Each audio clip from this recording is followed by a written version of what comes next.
Napasakamay na ng mga otoridad ang isang online seller sa bisa ng isang warrant of arrest dahil sa kaso nitong 8 counts ng kasong estafa sa Bayambang, Pangasinan.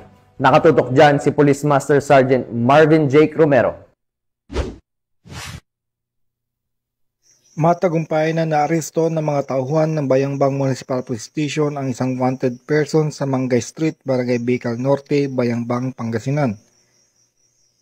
Kinilalang suspect na si Darwina, 30 taong gulang, isang online seller at residente ng nasabing barangay.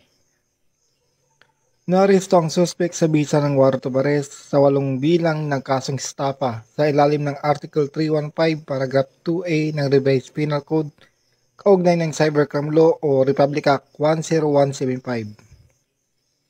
Ang bawat kaso ay may rekomendang piyansa na 200,000 pesos na may kabuuang kahalaga na aabot sa 1.6 milyon. Nasa kustodiyan ng Bayambang PNP ang nasabing suspect para sa kaukulang disposisyon. Mula dito sa Ilocos Region, ako ang iyong PNN Correspondent, Police Master Sergeant Marvin Jake Romero, alagad ng batas, taga-taguyod ng Balitang Pulis.